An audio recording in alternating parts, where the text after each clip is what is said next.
So I watched The Suicide Squad, the 2021 movie.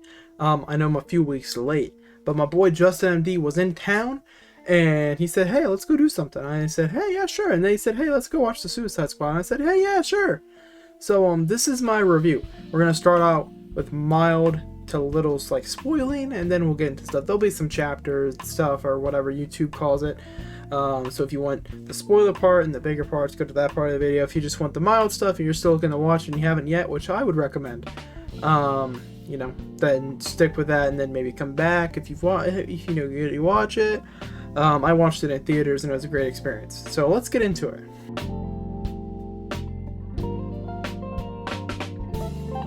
So we're going to start with the no spoiler stuff. This is sort of just general thoughts without spoiling anything. So this is like just some bullet points of a couple words and like stuff like that. We're going to start off like the Suicide Squad, without spoiling anything directly, takes a story, your average superhero or supervillain turns working as a superhero sort of story. It makes it fun. They don't take it too seriously. It's never taken super serious, too seriously. There's obviously serious moments, but there's a lot of fun in this movie, and it being rated R actually I think really helps it. Some other stuff to keep in mind: there's a lot of amazing action scenes, there's a lot of gore for you gore hounds out there. I don't mind it. I wasn't necessarily looking for it, but because it took me aback, and then I remembered, oh yeah, rated R. Yeah, it was a lot of fun. Each character gets a pretty fleshed out backstory, at each one of the main cast at the very least, which is the people you want to flesh out of anyone. There's some fake outs of some sort. I'm not going to tell you what and when. You got to watch the movie if you haven't. I mean, if you have, then we'll talk about it later. But not right now. It's just a really fun movie, honestly. I'm not going to lie. It's a lot of fun. That's really my best sort of thing. If you were looking for a fun time in the theaters, go watch it. Get a buddy or two, or a group of buddies if you want. Make it even better. There's you think it's gonna go one way, sort of, and then it takes a couple of different directions, and you may think at first, I went in knowing next to nothing. I'm not an avid movie watcher anymore. I still occasionally watch a new release. The last time I went to the theaters was pre-COVID to watch Sonic, so it's been a minute since I really watched a new release, obviously in theaters or just in general. So this was a lot of fun, and I think that may have helped my experience. It being more of a rare occurrence for me may have made the experience overall a lot better.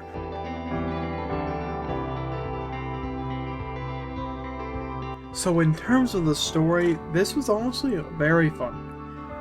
Let's start out with the beginning here. We're spoiling pretty much the whole movie, give or take. So, like I said, if you haven't watched it yet, go watch it.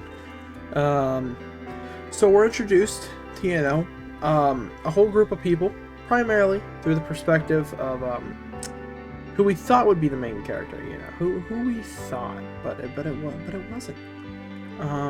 That's all I'll say, because there's not much to learn about any of them. We had a Weasel, we had Lee Boomerang was there, there was Harley was there, and another character we'll get into as time went on. But pretty much all of them died in the first 10 minutes. That was the intro, so that was fun. And then we're introduced to the actual squad of people. We had Peacemaker, Bloodsport, Harley would eventually show back up. And then there was just a ton of others, and by a ton I mean Shark King, Ratcatcher 2, or King Shark, sorry, not Shark King, same thing. Polka Dot Man, and that was the whole squad for a little bit. Eventually they'd find Rick Flag, and that was pretty much the whole band of main cast of our heroes. So we move on from that. They're on a mission. They find Rick Flag. That was their first thing. Then they find out Harley is captive, and then they go to rescue her. Turns out she is Harley Quinn, so she murders about probably 100 dudes, 100 soldiers, and escapes herself. Harley Quinn, what do you expect? It's Margot Robbie, one of the three staple names that they advertise everywhere. Then we're introduced around that time to Project Starfish, which is of course Stardew. I'm not super familiar, but it's a villain. It is a villain. So That being said, this was so originally there was a general and the president. The president dies after having a night of romance with Harley. So you know the guy went out on top. We'll say that. So then he got shot by her because he said he was gonna kill anybody in his way, including children. Then she shot him in the chest point blank and had a dialogue. That was fun. So then the general is appointed to like the president, and you think he's gonna be the main antag, but he's kind of sort of like a secondary antag too, of course. What Project Starfish turned out to be, which pretty much, you know, if you don't know, I'm not that familiar. I enjoyed this movie enough to do a review of it. I'm not familiar with too much of the source material, and I will say that. So, you know, if that affects how you perceive this, yeah, that's cool. Pretty much, it can create like a ton of like small versions of itself that latch on to people and pretty much make it bigger and take control of the husk left behind after killing those people, and pretty much become part of a big conglomerate controlled by it. So that happens. It's locked in a giant facility by this president. Eventually, it's accidentally blown up earlier than they wanted to, trapping some of our heroes in it. It escapes, goes on a rampage, makes an entire army, eventually is stopped, obviously. But we lose a few more people on the way. Primarily Polka Dot Man, who was an unsung hero to me. He was a great sort of character that, you know, would probably was fodder at the end of the day and could die out of all the main like villains, or the main squad. And it did happen towards the end of the third act, but they were ultimately able to stop it. And that's pretty much the gist of the story. Now let's like break it down a little bit. I really enjoyed the creepiness of like just an army, a mind-controlled army of a husk, pretty much, being controlled as a part of a big conglomerate. That's an interesting thing to me. There's a lot of fake outs, of course, who the main villain was till the end. Peacemaker, I forgot to mention. They find the files of the project, and turns out it was, of course, started by the U.S. Go figure. We're responsible for everything at this point. So as I was saying, Peacemaker pretty much pulls a heel turn, which, I mean, the entire joke is he wants peace, but he just kills people and never actually gets peace. He ultimately ends up killing Rick Flag in a battle for this data chip, which pretty much exposed the U.S. as people who started this project. And was about to kill Ratcatcher 2 as well, but is ultimately killed through a joke that was started earlier in the film about smaller bullets, which I found to be great. You know, they wrap everything up. They have that data chip. They pretty much threaten Amanda Walker. You know, if you don't know Amanda Walker, it's a great antagonist as well, alongside pretty much eventually gets turned on by her underlings, which is I find to be great. Pretty much threatens to expose the U.S. unless they're given freedom, and then that happens, of course, and that's pretty much how it ends. That's the gist of the story. The entire squad's first death was something that caught it both because I wasn't too familiar. And the only thing I'd really seen Suicide Squad wise was, of course, the 2016 movie, which was like very good. Let's be honest. I didn't expect the whole first squad, pretty much all of them, to die in the first 10 minutes. That was interesting. And we'll get into a bit more why in a bit when we go to the characters themselves. The fake out towards the end that the squad was gonna abandon the island they're on. I think it's Corto Maltese. I think I said that right. If I didn't, my bad. It looked like they were about to leave and not risk their lives, pretty much. And they did, because it's, a movie, I'd be interested to see the ending otherwise, because honestly, I feel like the world would have been destroyed eventually, let's be honest, but it's fine. And that's pretty much all we'll really go into about the story. It's just a general gist of it. It's a story, for the most part, besides a few turns, it's pretty run-of-the-mill for a hero film, but they made it fun, and that's what's important. You take the premise, that's been done to death, and you make it fun. You don't take it too seriously, and that's what they did. We're gonna go into the characters now, which is the part I've been waiting to talk about, go through each of the bigger characters for the most part. I might be missing a few, but for the sake of length of this video, we're gonna go through like the main group and a few others. So let's get into that.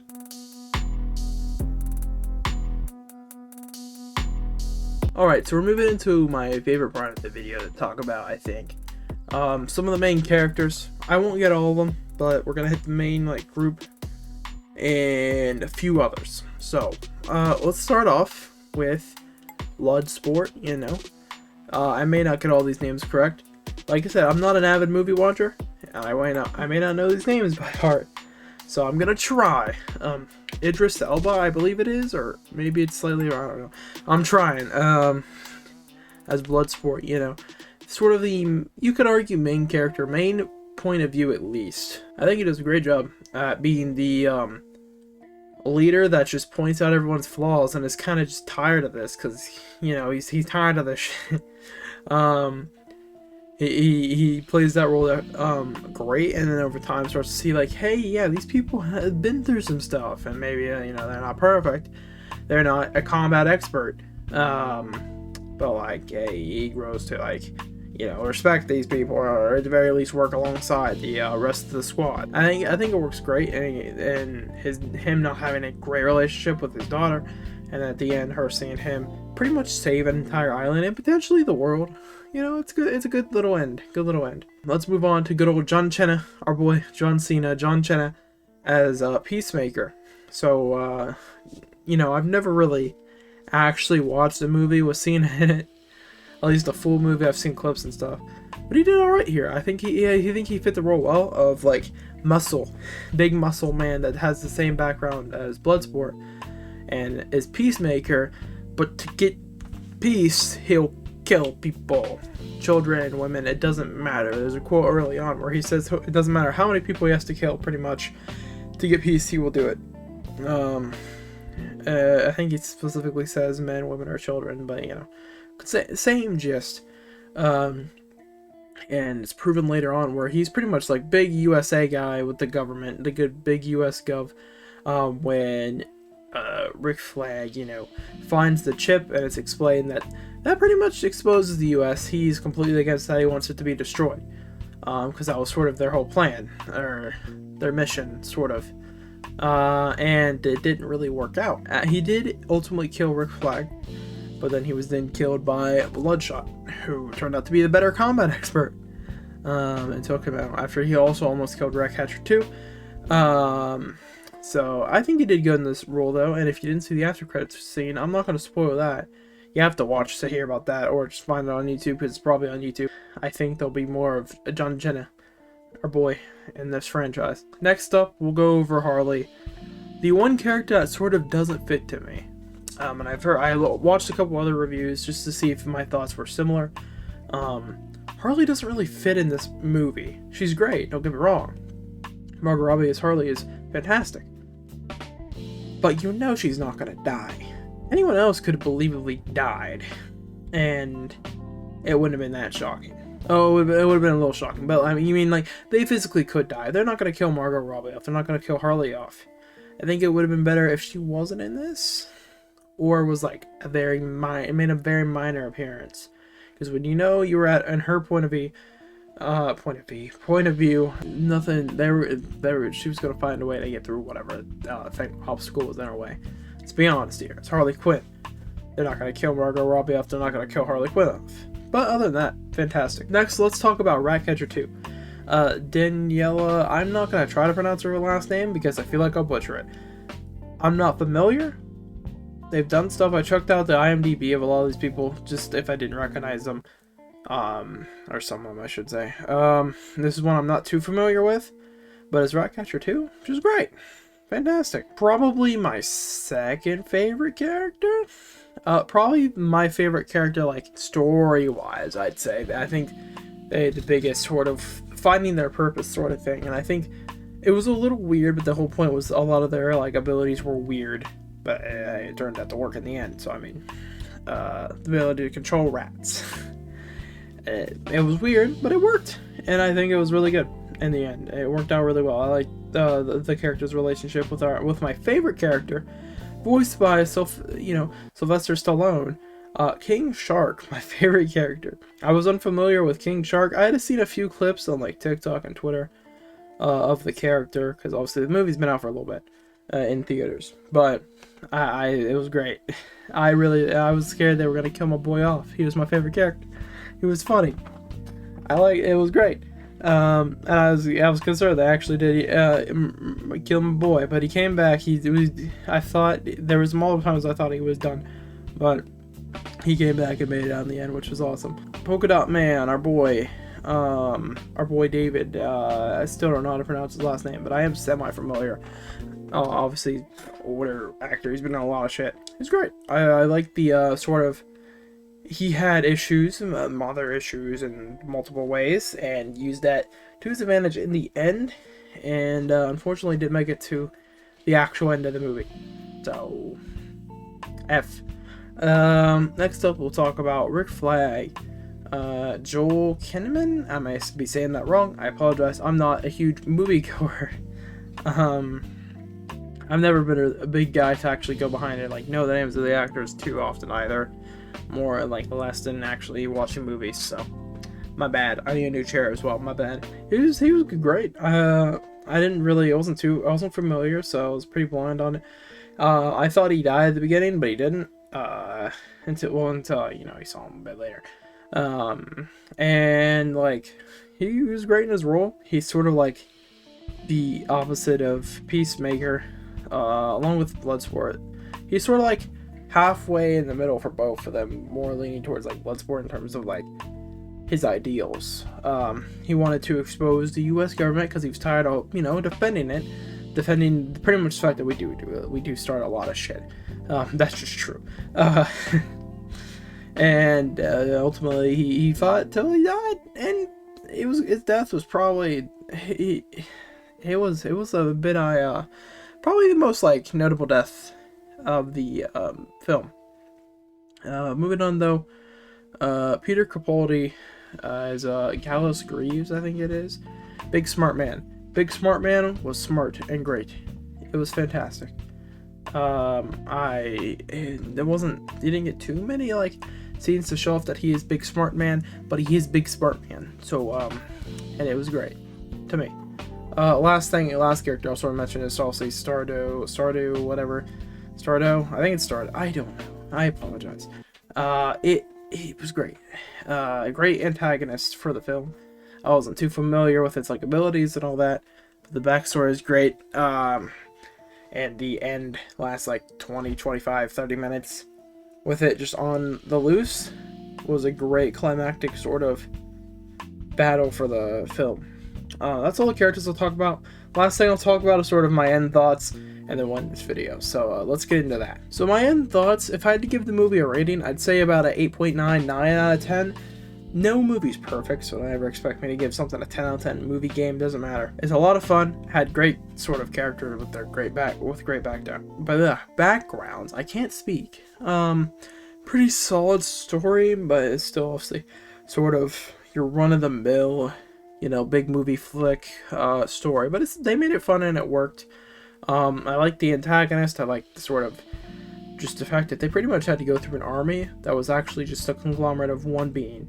I think that's always a cool premise, and a creepy premise that, it was definitely very interesting. It had great action, some great death scenes, great fake outs.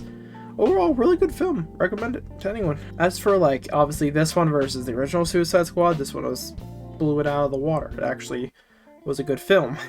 The first one was good film-wise, cinematography for the most part, but everything else, it didn't really feel like the title fit with what I watched. I didn't really I couldn't really get that invested. I wasn't even I didn't know that much about the whole Suicide Squad sort of franchise, I guess I'd say. Now, as for the future of the franchise, I'd love a actual sequel to this one instead of sort of a redo for the first film. I think the after credit scene, which I guess I do have to talk about, because it goes into my thoughts of this. Peacemaker is possibly alive. I'd love. It doesn't have to be like a Suicide Squad sequel per se. It could just be Bloodsport versus Peacemaker. I think that would be a really cool film, even if it's just based around those two. I think any of these main characters, for the most part, I think King Shark and Ratcatcher could have their own sort of misadventures, because that would be fun to me. And Bloodsport versus Peacemaker would be a really fun film to me, even if they're not necessarily a direct sequel. Maybe spin-off movies could be fun. And if they wanted to toss the IP to a new director as well, or keep it with James Gunn, either way, I'm interested. But that's my thoughts. Let me know yours in the comments, and I'll catch you guys in the next one.